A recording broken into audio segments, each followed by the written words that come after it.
Assalamualaikum warahmatullahi wabarakatuh. Halo teman-teman semuanya, balik lagi nih di channel Otak Kencer. Kali ini kita akan update info seputar CPNS yang hot banget. Apa itu? Simak terus video ini. Saat ini tengah berlangsung pengolahan hasil SKD dan SKB. Pengolahan hasil ini akan dilakukan hingga tanggal 18 Oktober 2020. Kemudian dilakukan rekonsiliasi integrasi hasil SKD dan SKB pada tanggal 19 sampai 23 Oktober 2020.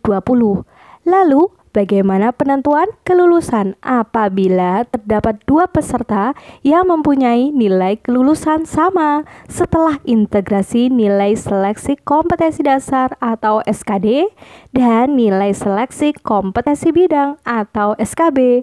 Ternyata ada 4 hal loh yang menjadi pertimbangan. Apa saja itu?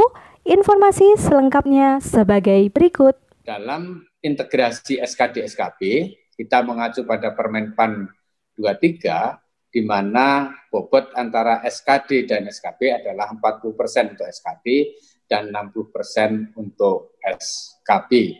Ini mengingat bahwa diharapkan dengan bobot yang lebih besar, maka SKB sebagai kompetensi teknis yang terkait langsung dengan jabatan yang dilamar, itu diharapkan hasilnya nanti mereka yang lulus sesuai dengan kemampuan atau kompetensi yang diharapkan sesuai dengan jabatan yang dilamar. Perhitungan nilai SKB dan SKD integrasinya tadi sudah disampaikan oleh Pak Aris, ada 60% itu dihitung berdasarkan SKD dan 60% berdasarkan SKB. Nah, kira-kira komposisinya seperti ini. Jadi kalau berdasarkan untuk perhitungan 40% SKD-nya, misalnya TWK-nya dia mendapatkan nilai 80, IU-nya mendapatkan nilai 100, dan TKP-nya mendapatkan nilai 143. Sehingga total nilainya itu 323. Nah, total nilai 323 ini dibagi dengan skala maksimum, dibagi 5, karena total maksimum itu adalah 500, maka 323 dibagi 5, maka dapat nilai 64,6. Nah, 64,6 inilah kemudian dikali 40% dari yang tadi disampaikan oleh Pak Deputi Mutasi. Jadi 40% dari 64,6, maka nilai SKD-nya adalah 25,84.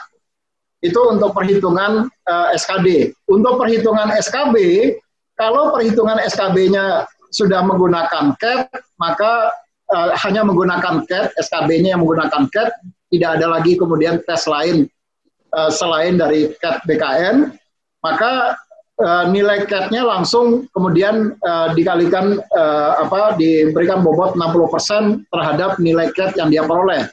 Tetapi kalau kemudian ada nilai CAT nilai ujian SKB yang lain selain dari CAT BKN, biasanya ini ada di instansi pusat, maka perhitungannya didasarkan atas bobot yang sudah ditetapkan dan diumumkan oleh masing-masing instansi.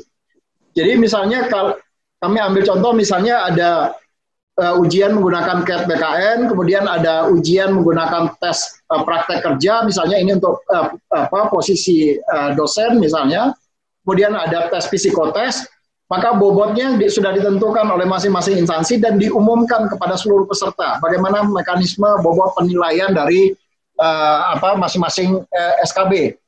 Nah, kalau misalnya untuk CAT, kalau dia CAT-nya misalnya 275, maka CAT-nya kemudian dibagi dengan nilai maksimumnya. Maka dibagi 5, dia mendapatkan nilai 55. 55 ini kalau bobotnya 50%, maka 55 dikali dengan 50%. Maka dia mendapatkan skor 27,5 itu dari CAT BKN-nya. Kemudian dari tes praktek kerja bobotnya 40%, kalau dia mendapat nilai misalnya 71,79, maka 71,79 dikali 40%, maka dapat 28,716. Begitu juga dengan psikotes, kalau bobotnya 10% dan psikotesnya mendapat nilai 64, maka 64 dikali 10%, jadi dapat 6,4.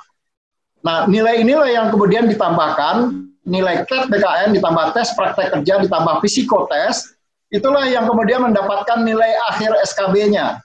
Jadi nilai akhir SKB-nya adalah 62,616. Nah, 62,616 ini dikalikan dengan 60%, karena bobotnya adalah 60% dari nilai SKB. Sehingga total nilainya adalah 37,57. Ini adalah nilai SKB yang diperoleh dengan bobot 60%.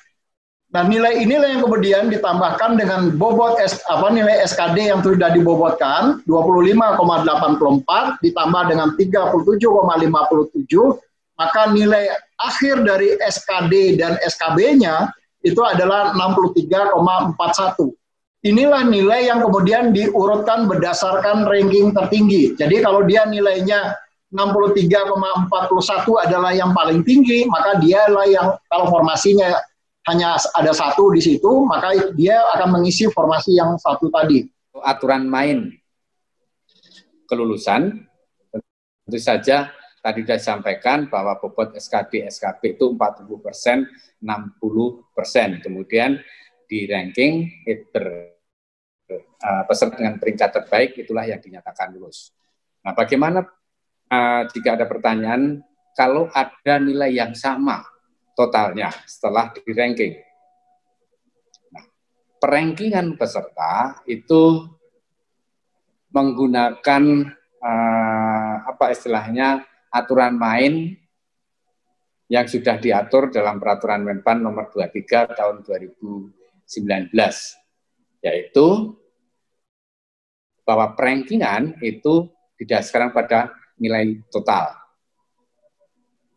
Ya, nilai total gabungan antara SKD dan SKB. Perankingan di hasil akhir.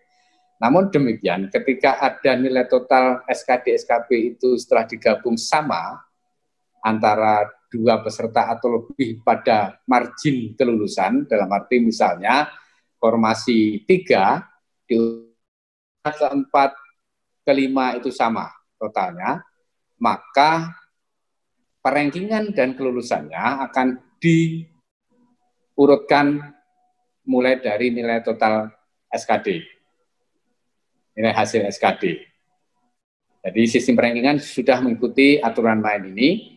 Kemudian jika nilai total SKD masih sama, akan dilihat nilai diurutkan berdasarkan mulai dari nilai TKP, tes karakteristik pribadi.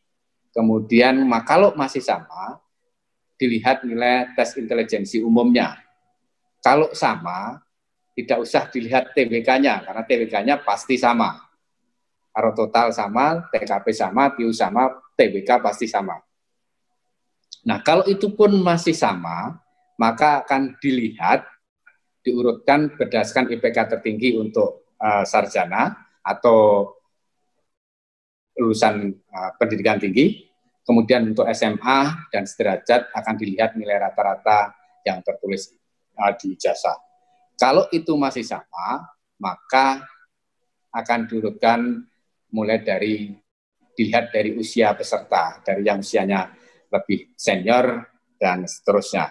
Namun demikian berdasarkan pengalaman, seingat saya belum pernah terjadi untuk nilai hasil akhirnya.